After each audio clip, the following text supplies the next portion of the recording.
Thank you for listening to this download of Start the Week, presented by Bridget Kendall. Hello.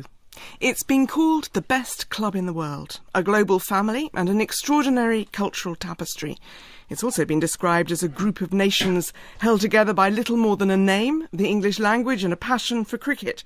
And some say it's a talking shop that fails to stand up for its core values.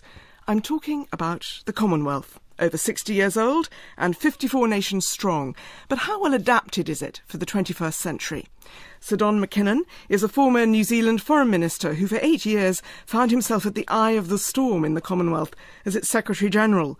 Tory MP Kwasi Kwarteng draws on his Ghanaian heritage to question the legacy of empire. Journalist Francis Harrison has been documenting the troubling human rights record of Sri Lanka, the controversial host of this year's Commonwealth Summit. And Caribbean diplomat and writer Sir Ronald Saunders sees another challenge looming, the rise of China. Don McKin, you've just written a memoir of your time at the Commonwealth, In the Ring, a Commonwealth memoir. And so let's start by defining this big, sprawling organisation which you found yourself trying to be in charge of. By your own description, it was an amazing but much loved yet misunderstood institution. So how do you define the Commonwealth? I think that's where everyone stumbles, really, because the Commonwealth, it is truly global. It is seen differently from Africa. South Asia sees it differently. Southeast Asia sees it differently. The Pacific see it differently. The Caribbean see it differently. And here in Europe it is seen differently, and particularly in the United Kingdom. So you're never going to get sort of one definition which everyone will say, yeah, that's it. And I think this is very much the reason that the Commonwealth moved back in the early 1970s to say, look, let's really concentrate on selling the benefit of core values, core good democratic values. And that's really what's holding much of the Commonwealth together today. People enjoy being part of an institution where they know they can ascribe to those values. Kwasi Kwarteng, your family's from Ghana. What do you think Commonwealth membership means for a country like Ghana today? I think the most important thing about this is obviously the shared English language, which is a big cultural asset. Also, there are shared memories. I mean, my family, as you say, came from Ghana. It was the Gold Coast then. My father has a memory of listening to the 1948 Olympics on radio on the BBC. And I think there are shared memories and shared associations. So in many ways, I would emphasise the culture and also the shared memories. How that determines the organisation going forward is an open question. But I think it's very much something that lingers in the memory as a fond recollection of the past, really. OK, we've had democratic values, we've had shared culture and memories. What about the Caribbean, Sir Ronald Saunders? You're a former senior Caribbean diplomat. Well, I think what's important to the Caribbean is that the Commonwealth offers an opportunity to its leaders of very small countries to interact with leaders of big countries like Britain, Canada, India, Nigeria, South Africa.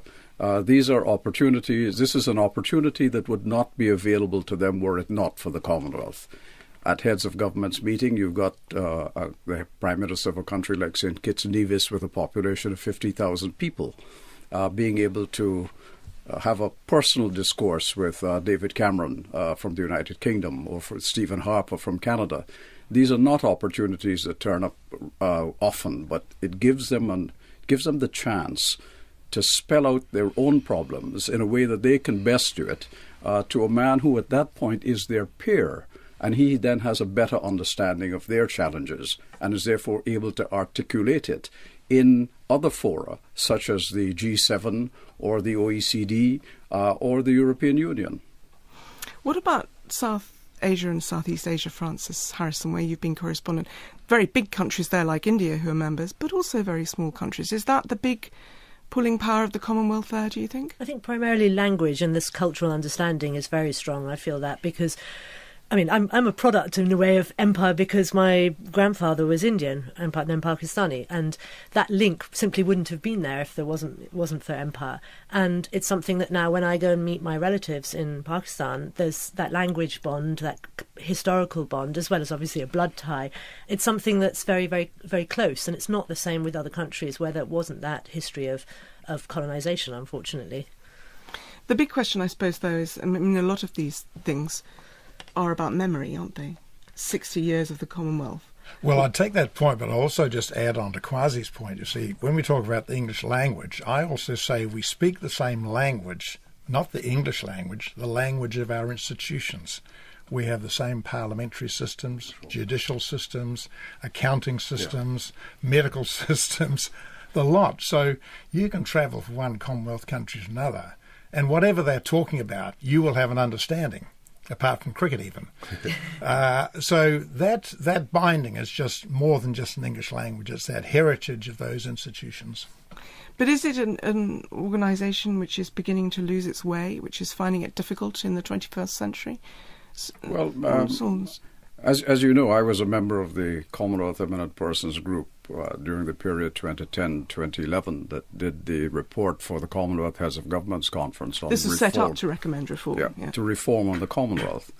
And we took a great deal of evidence over that year and a half from all sorts of places across the Commonwealth. And clearly what came out of it was a sense that people felt that the Commonwealth was losing its way, that the values for which it said it proclaims it says it stands were not being upheld by the association, because increasingly there were violations of those values in a number of countries, and that the the Commonwealth Ministerial Action Group, CMAG, which was set up to look at such violations and to recommend action on it, had begun to concentrate only on looking at the unconstitutional overthrow of a government by a coup, and had restricted themselves to that activity, but were not looking at other errant behaviour by governments, which needed to be done. That was a very strong point. And in fact, we took it on board. And at that point, we had suggested that what the Commonwealth needed to rectify that problem was the appointment of a Commissioner for Democracy, the Rule of Law and Human Rights. As it turned out, the consensus at the meeting in Perth in Australia in 2011 was that that should not go forward. And so we haven't got it. And in my view, that is a sadness, because it stops the Commonwealth from being effective enough about dealing with violations of human rights that are and rule of law and democracy that go beyond just the unconstitutional overthrow of a government. I want to explore this question of how you deal with countries that violate human rights in a moment, but I just want to stop for a moment on this question of history and culture in the Commonwealth, which is clearly, as you said, Kwasi, some kind of glue. But I wonder also whether does it represent continuity, or is it baggage from the past? I think it obviously starts with the British Empire, and I have a slightly different view in terms of the question of, does the Commonwealth need to find its role? It's always been trying to find its role. The Commonwealth, I think, from the beginning of decolonisation, since the Second World War, the nature of Britain's relations with the former empire, with the Commonwealth, has always been something which has been discussed. There's been no definitive answer, as Sir Don suggested at the beginning of the programme. And I think that's just an ongoing debate. I don't think there's any more uncertainty about the future of the Commonwealth today, any more than there was probably in 1970. I think it's always been something which has been discussed. People have always been wondering what Britain's role was, what the Commonwealth countries' role was, and their relationships to Britain. And this is a dialogue that's always been uncertain, if you like. McKin. Well, that always comes up, but I think one has to look at how does it deal with issues when they come along. Some it can deal with them most effectively in terms of, here's a country that has transgressed in a variety of areas. Engagement occurs with the Secretary-General or CMAG, and often we have seen a slow change, and you bring that country back into the fold, and they accept the fact that they were chastised for a period of time. It hasn't worked all the time. As I found out in my term, no matter what I tried with President Mugabe, there was no way that he was going to really adhere to the Commonwealth values that he had signed up to, which he was breaching in those subsequent elections. As long as the Commonwealth is persisting in trying to do these things, it's never going to get them 100%. And as you know, we're looking at events that occurred in Sri Lanka not so long ago. And when I was in office at that time, our ability to engage with Sri Lanka on these difficult issues was almost impossible, because the Tamil community saw the Commonwealth as friends of the Sri Lankan government as opposed to themselves. So we weren't sort of permitted to be the friend of the family helping out in any way. And you can only act in a productive consensus way if you're an accepted person by both sides in these problem areas. So actually you're saying its power to influence is quite limited. You have to have the right conditions. And if you don't, then you have a situation like Zimbabwe where Robert Mugabe just walks out. And I think we did have the right conditions in Nigeria, in Bangladesh, in Pakistan, in Fiji and others, where we were dealing with similar problems, but none of these countries wanted just to walk out and stay out the way Mugabe did. They are prepared to remain engaged, and slowly you do have wins. But look, one thing I've decided, you do not change a country's political DNA overnight. It does take time. But nonetheless, what the Commonwealth can do, the only sanction it has is actually symbolic, isn't it? It's the threat of suspension. And that's a big one. No individual likes getting sacked from a job. No individual likes getting thrown out of a club. No individual likes being blackballed by their friends. And that is very true in the Commonwealth. I felt one of the biggest weapons I had was to have a quiet tete-a-tete with any leader and say, you know, your fellow leaders may want to put you on the CMAG agenda. And that was something that really focused their mind. What do you think, Ronald Sanders? Do you think that suspension is a meaningful sanction? Do you think it's enough? I think it is. I think Don is right that nobody wants to be suspended from it. But you must recall that we've had more than one withdrawal from the Commonwealth. It's Pakistan, South Africa withdrew under apartheid to start with in 1961. It came back in under Mandela. Pakistan withdrew under one Bhutto, and another Bhutto brought it back in. The father took it out. Benazir Bhutto brought it back into the Commonwealth. Mugabe has withdrawn it because the country was about to be suspended, and he knew that. This was under Don's time as Secretary General, which he gives a fantastic account of in his book, and for that reason I think everybody should read it. But the point is that suspension is something, but there are other sanctions that are open to the Commonwealth. For instance, during the South African apartheid regime, one of the things the Commonwealth did was to have the Gleneagles Agreement, which stopped sporting contact with South Africa, for instance, and that really hurt that country at that time because their rugby team couldn't tour, their cricket team couldn't go anywhere, they were a pariah. And that was, I thought, a sterling contribution by the Commonwealth to isolate South Africa in a way that made its people think, is this something we want to continue with? Sanctions against ruling families have an enormous impact on a single country. When you say that, you shall prevent any member of the leadership or the leadership's family leaving the country, coming into your country, getting education outside their own country, focuses the mind very, very clearly. I think Ron's point about the moral suasion, if you like, of the Commonwealth was particularly brought out in the apartheid regime. And clearly you're right to suggest that sport was a big factor in making white South Africans, Boer South Africans particularly, question what the basis of their government, because that really hit sports mad South African audiences. And I think that's exactly where the Commonwealth can actually contribute and where its strength lies. But it's moral force. It's not a physical thing or particularly in terms of armies and that sort of thing. It's a kind of moral suasion, which Sir Don was talking about. But that's a very long time ago, South Africa, isn't it? Quite The a long world time has ago. changed. The question is, Has the Commonwealth, does it need some new weapons, some new approaches to deal with today's interconnected world, or is it just not doing enough? What do you think, Francis? Well, I think it could use the same weapons better. I mean, in the case of Sri Lanka, it's not that it's about to be suspended necessarily, it's more that it's being rewarded for basically committing war crimes and crimes against humanity in 2009. It's being allowed to hold the Commonwealth Heads of Government meeting. That's something that really could have been used as a reward for good behaviour, if you like, rather than just being handed to them on a plate. And I think that basically calls into question the brand of the Commonwealth. It taints it. You have a country that's killed, according to the United Nations, 40 to 70,000 of its own people in 5 months. And that's not your average human rights problem in a Commonwealth country. That's something way, way beyond that. And so to have heads of government go to Sri Lanka, particularly to the president's home city, and have them endorse this regime is very, very questionable. This is the big issue facing the Commonwealth at the minute, isn't it? I think it is right now, and I think Francis is right.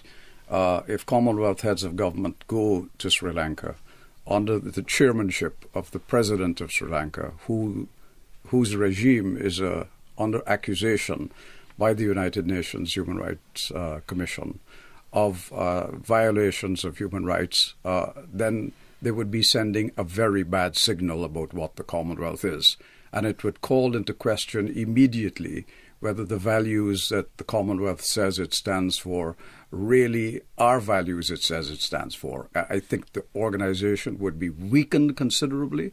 The moral suasion about which we've heard Kwasi talk about would simply no longer exist.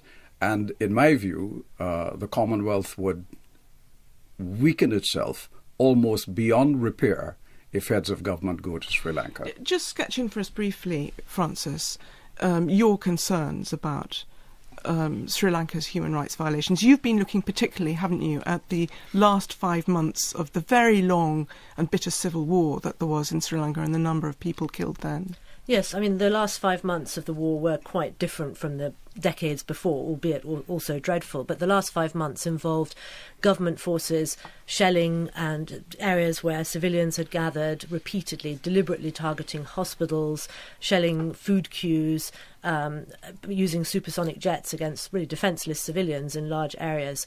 And yes, there were war crimes, of course, committed by the Tamil Tiger rebels as well. But using people as human shields. Using people as human shields, not allowing them to leave some of the areas, recruiting children. But if you look at the UN report on this, the scale of war crimes committed by the government and the scale of killing, the majority of it was by the government forces.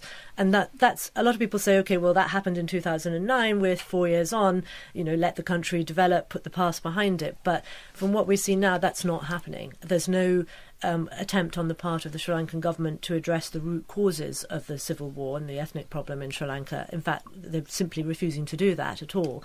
And the continuing amount of torture, rape, disappearance is quite shocking. It still continues in the north and the east. There's still heavy militarisation. There's a policy of trying to move Sinhalese, the majority community, into the Tamil areas to dilute their populations there. So this is not really over, this war, at all. It's being fought really under the surface in a covert sort of way in the north and east. And what we're now seeing, of course, with the impeachment of the Chief Justice in Sri Lanka is an erosion of the rule of law in the southern areas. So I think you're seeing people who initially supported Mahinda Rajapaksa are now questioning the way that he's taken over so much power and concentrated that into the hands of actually his family and the people around him. And that's very, very worrying for Sri Lanka's future. Well, why do you think, Don McKinnon, that the Commonwealth decided to have its summit meeting in a country like Sri Lanka, which was clearly a troubled place? Well, I think the international community let itself down on Sri Lanka, not just the Commonwealth, probably the UN too. If you look at the reports, there was always a reluctance to push very hard, but more a question of can we get a communique that everyone can agree with. And really the sanctions that came out of it at the end weren't really that much at all. As one who watched this over a long period of time, you just knew there either had to be a settlement at some time. And I worked with Ranil Wickremesinghe, who was then Prime Minister, who was very close to getting a settlement, I think. You either got a settlement or there was going to be one huge train wreck. And there was no settlement, and we got the train wreck. The thing is now, it hasn't gone away, as Francis said. The people are still there. These people are still on the one island. They do have to learn to live with each other. It's going to be a whole building process all over again. But do you think that having the Commonwealth Summit there is a mistake? If you were still Secretary-General, would you be recommending going? Well, the Commonwealth leaders decide this, and I won't go into some of the history of it, but in the end, 54 leaders around the table are saying, well, do we go to Sri Lanka or don't we go to Sri Lanka? And what do you think they should do? That's clearly what would have happened. At the present time, I know the current Secretary-General, I can't speak for him, is actively engaged in dialogue with the Sri Lankan government. Obviously, President Rajapaksa wants to have a successful CHOGM. You won't have a successful CHOGM if a number of leaders decide, I'm not going to go. Well, yeah, the British government, Kwasi, I think it's clearly uneasy about the decision. It said it's not clear what level it wants to be represented at. Do you think it should refuse to go? Well, I think it's very difficult for a British government, because Britain has symbolically a very strong role to play in the Commonwealth, and I think anything the British government does will be interpreted, or could be interpreted, as a sort of Commonwealth-wide policy. It could be interpreted like that. There's also another factor in terms of the domestic political scene, in that there is quite a large Sri Lankan community in Britain. So as a Member of Parliament, I have been lobbied, not so much by Tamils who live in my constituency, but Tamils who live across the UK, have identified Members of Parliament and are making us increasingly aware of some of the outrages that Francis was talking about. So there are lots of factors that you have to balance, and that's why I think the British government has adopted the cautious approach that it's done. I mean, what surprises me, though, is that the British government seems to lag behind other countries on this issue. So when we look at CHOGM, it seems to lag behind Canada. That's taken CHOGM is the delightful name for the summit of the Commonwealth Heads of State. Gosh, yes, using the acronym. It seems to lag behind Canada. That's basically questioned whether its Prime Minister will indeed go. And then when we look at the UN process in Geneva at the Human Rights Council, it's the Americans that have been spearheading a second resolution against Sri Lanka, and albeit the Indians, of course, are going to support this resolution again, it looks like, which is very significant. And Britain is really, again, not showing leadership at all. But that's exactly the difficulty that I've tried to illustrate, is that because of Britain's historic associations, because of the nature of many of the communities within Britain itself, any kind of action is going to be looked on and interpreted and possibly twisted in a certain way, and that's why they've been cautious. Now, we can say that it's a shame that they haven't shown leadership and the government is dragging its feet, but you can understand the historical sensitivities behind it, and you can understand why the British government is more cautious than other governments might be. You're saying the baggage of empire means it's Absolutely harder for it to lead the way? Well, yes, it can be. It can be a drag, because we have historic associations, we've got large communities in Britain itself, and that necessarily will make the picture more complicated. Next door neighbours always have difficulty, I find. If a single state has a major problem sort of against the rest of the world, the immediate neighbours will always be much more cautious about that state and what's going on there than will those that are further away. And the other factor here is, as a result of those decades of appalling activity in Sri Lanka, the Tamil diaspora around the world is enormous. Huge, yeah. And it is a huge political lobby. That's right. So things are being kept alive, very much so, that, one just hopes, and a lot of when one's in these sort of jobs, you just got to hope for the best, that the government realises you do have to reconcile at the end of the day. You are living on the one island, you've got to get together. But meanwhile, there has to be a summit before the end of the year, and if the Canadian Prime Minister doesn't turn up, or Britain isn't represented by its Prime Minister, I mean, this is a huge test for the Commonwealth's credibility, isn't it? Well, it's a huge test for the Sri Lankan government as well, and they'll want to succeed. So, yes, there's tension there. It's not very long, though. It's, November that it's happening. And the important thing about this is that we're a summit meeting of the Commonwealth is held should not be in the interest of the country that wants to host it. It should be in the interest of the Commonwealth. And if governments of the Commonwealth were to use that as their criteria, then I don't think they would be going to Sri Lanka. A country that hosts a Commonwealth Heads of Governments meeting is given a badge of respectability by the Commonwealth as a whole. The Commonwealth says, yes, this is a place that we approve of, and that's why we're going there. That's why we're going to sit under the chairmanship of the head of government of that country. Now, if you have the kind of controversy that now surrounds Sri Lanka, And we must remember it's not just the question of the atrocities that the regime is accused of and that the UN Human Rights Commission is looking at. It's also the recent impeachment unconstitutionally of the Chief Justice of the country, which is a direct violation of the Latimer principles of the Commonwealth, which sets out the relationship between the executive and the judiciary. And with all of that going on, and with that kind of controversy, a government would have withdrawn itself in order to, if it had the Commonwealth's interest at heart. Since it's not doing so, because it wants to be a showpiece, it puts other governments in a difficulty. And while I understand what Kwasi is saying about the British government, we must also remember that the Commonwealth stopped being British a long time ago. This is the Commonwealth of Nations, not the British Commonwealth. Britain is just one member. An influential member, undoubtedly, an important member, undoubtedly, but not the only member. And the Commonwealth is not controlled by Britain. But this is the paradox, is it not? Because on the one hand, what you say is absolutely true, to suggest that Britain is just another country. But then on the other hand, Francis is saying Britain should show leadership. I mean, why should Britain show leadership if it is a Commonwealth of Nations?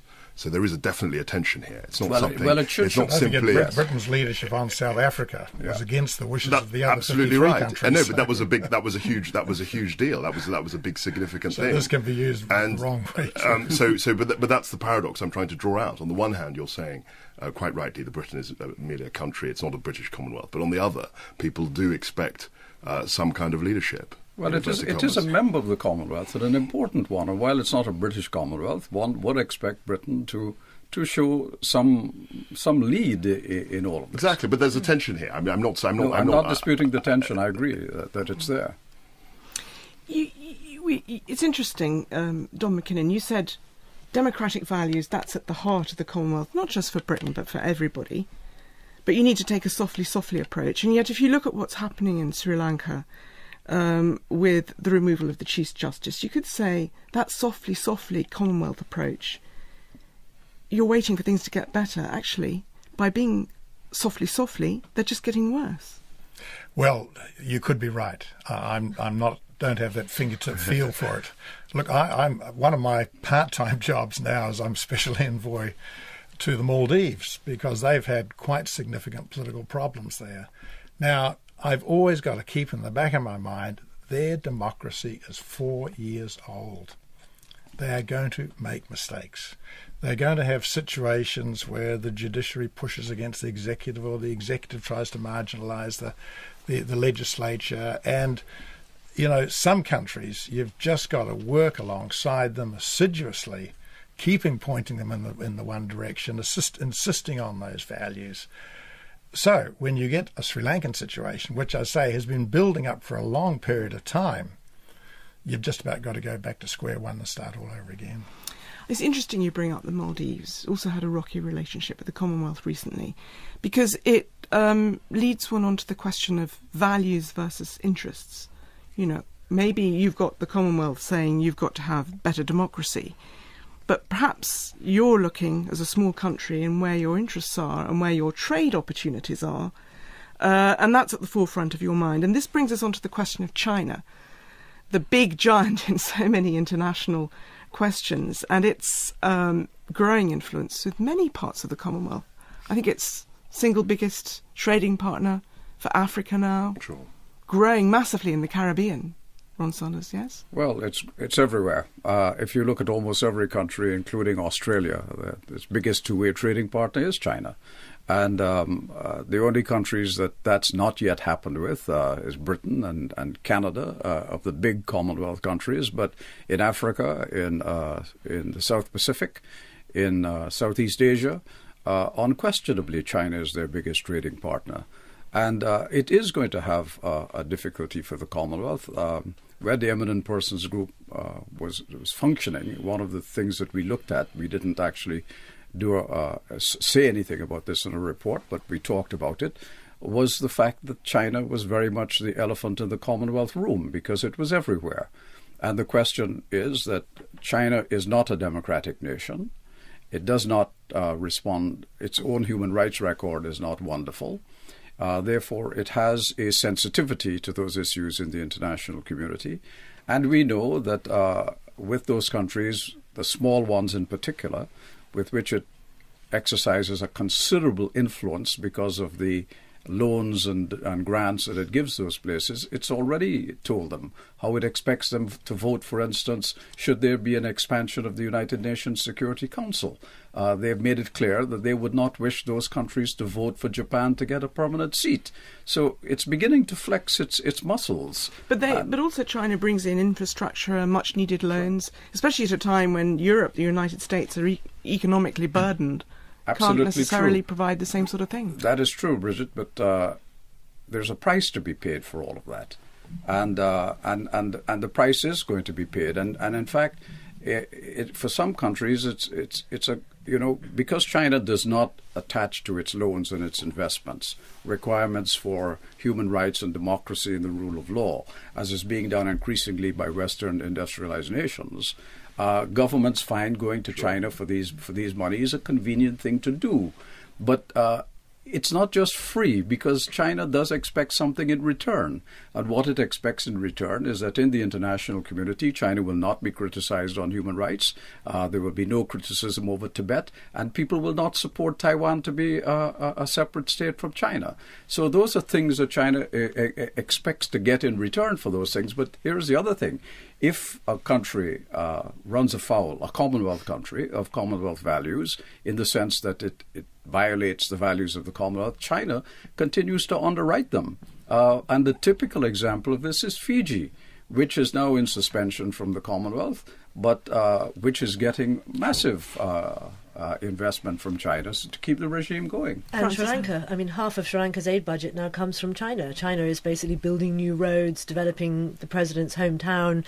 Chinese workers and investment are huge in Sri Lanka, and they don't ask questions about war crimes, and they support Sri Lanka in any kind of UN forum. I think it's important, this is where you think about engagement. One thing I started during my time was regular annual engagements in Washington, D.C., the White House, State Department, National Security Council, Capitol Hill. I wanted those people to know what the Commonwealth was, because we were actually all doing the same thing in different parts of the world, promoting democracy, etc. I did pay a visit to China about 2005 as Secretary General in a semi-official way, but I thought this country's growing so fast. I want them to know about the Commonwealth at the official level. It's not something they just read about in the paper. They should be able to understand what the Commonwealth does, why it's there, what its purpose is, and therefore you kind of reduce those misunderstandings when you have some dialogue. But do you think that China is loosening the bonds of the Commonwealth family by encouraging these links which are based on trade and not on values? No. Look, Commonwealth members, they go where there's an advantage, but they don't drop off the old friends that rapidly. Yes, I've heard threats, we're going to leave the Commonwealth, we're going to do this, we're going to do that. They don't. They hang on very tight, but they'll go in different directions. The people in the Maldives are saying, get rid of the Commonwealth, we're going to reassert ourselves in the Islamic Conference. Well, they probably will. But I can bet you they won't leave the Commonwealth in the process. It will be talked about. And one thing we haven't talked about is the fact that other countries which had nothing to do with the British Empire want to join the Commonwealth. I mean, I understand Algeria wanted to join. Madagascar. I mean, this is not a failing organisation. If people who had no connection with Britain whatsoever are wanting to join this club, if you like. Seven Commonwealth members were former German colonies. That's right, but they...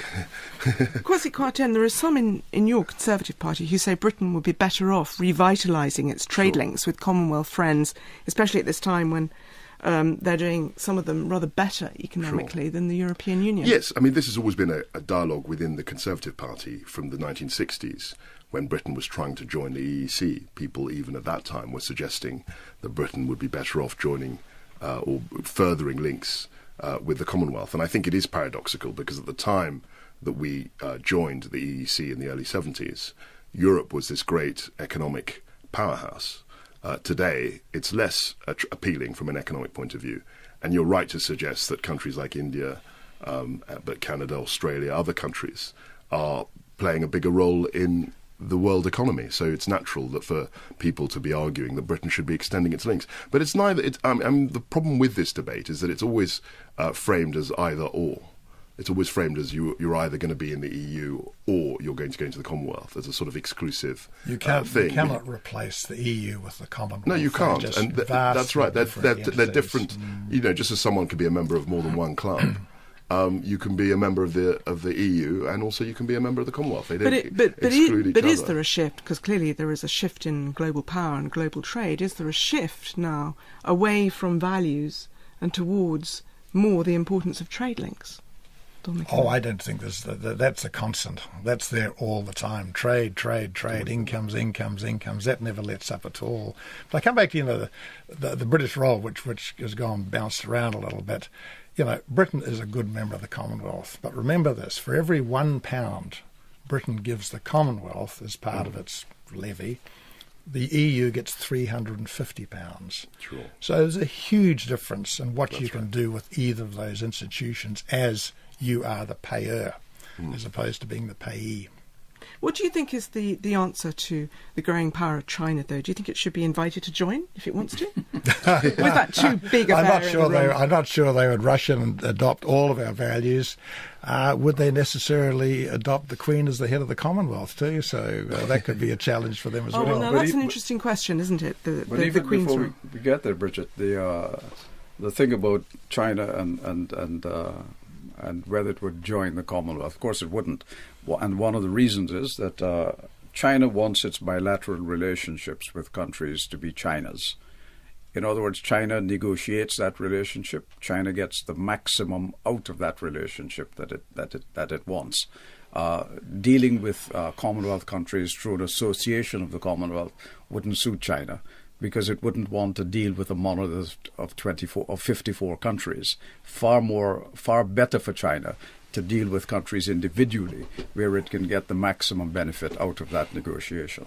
Don McKinnon, you mentioned the Queen's role, and I just wanted to bring up this question, the problem of succession, because it's right, isn't it, that the role of the head of the Commonwealth isn't inherited like the monarchy. And actually, in your time as Secretary General, you stuck your neck out a bit on this and pointed out that when the Queen goes, it's not automatic that her successor would take over the Commonwealth, because member states would have to decide for themselves.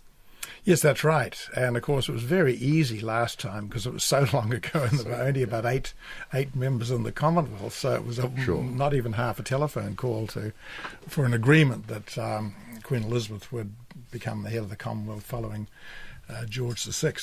It is a bit different this time, and there's no question there are a number of the realms, and there are 16 realms, 16 out of 54 countries who still recognise Queen Elizabeth as the head of state.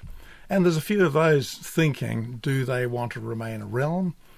None of them would actually wish to say it out loud or too loudly. None of them would wish to say we're cutting our links with Queen Elizabeth as our head of state. But a number are saying, well, when she goes, yes, that could be we might have a rethink. Therefore, the role of the head of the Commonwealth, and I do dwell a bit on this in my book because I talk with so many heads about it. And the amazing thing is you can sort of follow a kind of a scenario. Well, if you don't have the British monarch, who do you have? Well, you look for a prominent citizen somewhere, and you find that citizen, and then 5 years later you got to look for another one. And then 5 years after that, someone says, but hang on, our region hasn't had a turn yet. And you almost go the full circle and come back, well, actually, it's quite easy and quite convenient to stick with the British monarch. But that's yet to be seen. But it is within the hand of the heads of government themselves. Kwasi Kwarteng, do you think the British monarchy should have a leading role in the future in the Commonwealth? Well, I think it probably will. I mean, I just have to... I asked should. Well, I think if people want it to, then it should. And also, you have to look at what's happened in the last 2 years. We obviously had the royal wedding in 2011. We've got the Diamond Jubilee last year. These were global events. I mean, they were far bigger than the Commonwealth. I mean, I was travelling in Gulf states, and all eyes were glued to this pageantry, if you like. So I think that the British monarchy still does have a kind of global pull that countries in the Commonwealth can respond to. So I'd be very surprised if that many of the realms, as you suggest, rethink and leave or disassociate themselves from the British royal family. Ronald Sanders. Well, I mean, let's look at what we're talking about here. We're talking about the headship of the Commonwealth, which is titular. the head of the Commonwealth has no executive power, no ability to change anything that governments and countries do. What this Queen has done is to give the Commonwealth star quality. And the Commonwealth has not had to pay a penny for it in all the years that she's been there. It's been free. For instance, when she goes to Commonwealth Heads of Governments meetings, the Commonwealth doesn't pay. When she holds a dinner for all of those Commonwealth Heads of Government at those meetings, the Commonwealth doesn't pay. When she went to the United Nations 2 years ago and spoke for the Commonwealth, in one of the most impressive speeches about the Commonwealth that I'd ever heard, Commonwealth didn't pay. And the Commonwealth is getting all of this free publicity of star quality that costs it nothing. Now, if we were to replace the Queen with somebody we elected every 5 years, the Commonwealth would suddenly find it has to pay for the head of the Commonwealth. We'd have to pay for our office, we'd have to pay for staff, we'd have to pay for travel. The cost of the Commonwealth suddenly would escalate beyond the capacity for people to pay. That would kill it off. But that was my point about the global pageantry and the fact that everyone was looking at these celebrations. And as Saron said, in terms of advertising, publicity, if we want to use those sorts of words, the royal family is a huge asset to the Commonwealth. Francis Harrison, briefly, what do you think about in South Asia? Would they want the British monarch to carry on being the head of the Commonwealth? Difficult to say. I mean, I think the star quality, the way it pulls in people, yes, I can see an almighty row there if you didn't have the Queen, who her successors, to which country would hold that post if it rotates all the time. And we'd have similar issues that we're having with Chogam, with the heads of government meeting, arguments over whether this particular country was suitable to have that titular role. So perhaps it's better to stay with what we have. Thank you very much. We wait to see on that one. And you've raised an interesting question for us to look at, Don McKinnon. Thank you. Might have to wait for a long time, too. Well, we might, indeed, we might. Thank you to all my guests. Sir Ronald Sanders, Visiting Fellow at the Institute of Commonwealth Studies. Kwasi Kwarteng, Conservative MP for Spelthorne. Sir Don McKinnon's In the Ring, a Commonwealth memoir, is out now. And Francis Harrison's Still Counting the Dead, Survivors of Sri Lanka's Hidden War, is out in paperback. Next week, Anne McElvoy is here to discuss the state of feminism.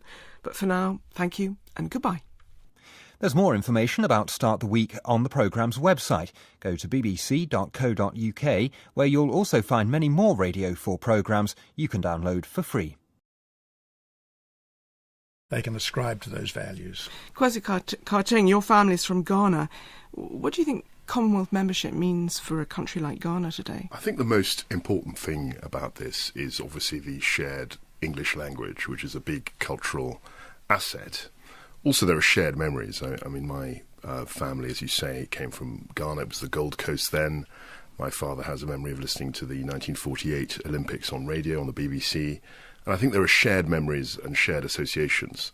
So in many ways, I would emphasise the culture and also the shared memories. How that determines the organisation going forward is an open question. But I think it's very much something that lingers in the memory as a fond recollection of the past, really. OK, we've had democratic values, we've had shared culture and memories. What about the Caribbean, Sir Ronald Saunders? You're a former senior Caribbean diplomat.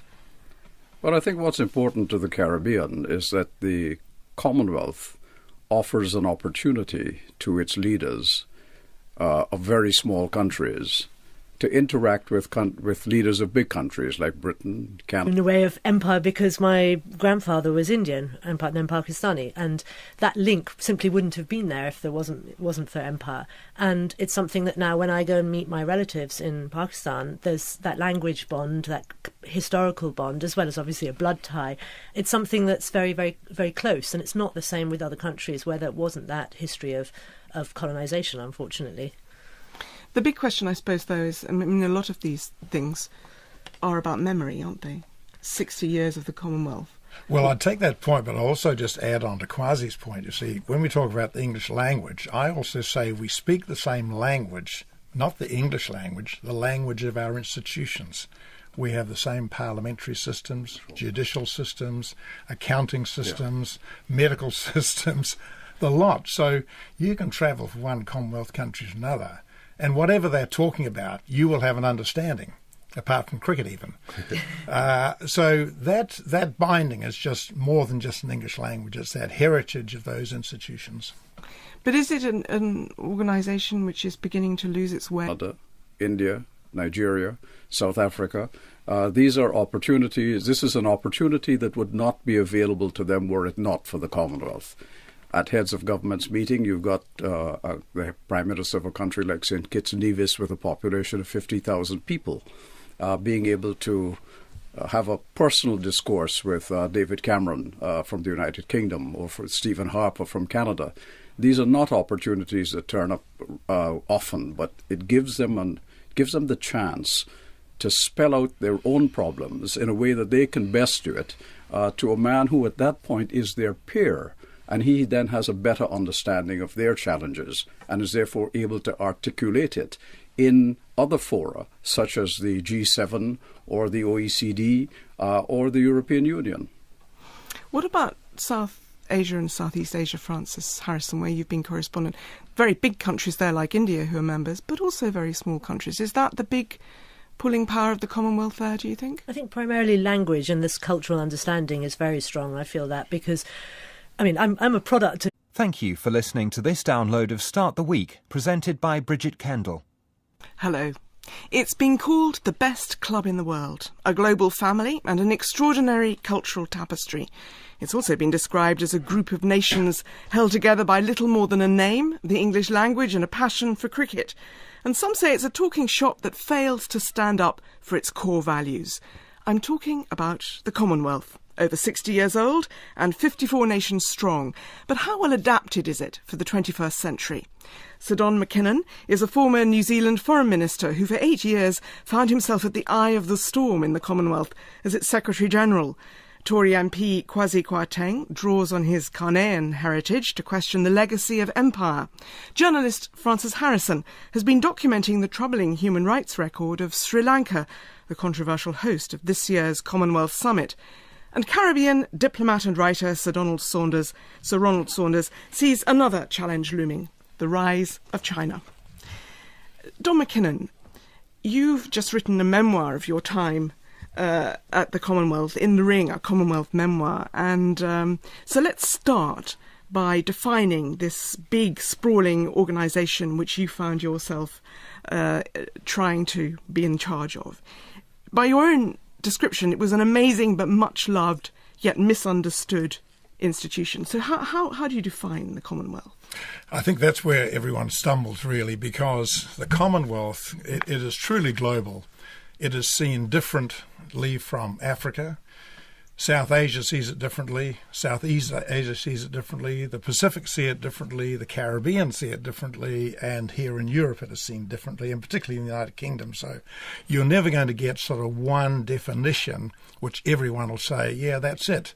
And I think this is very much the reason that the Commonwealth moved back in the early 1970s to say, look, let's really concentrate on selling the benefit of core values, core good democratic values.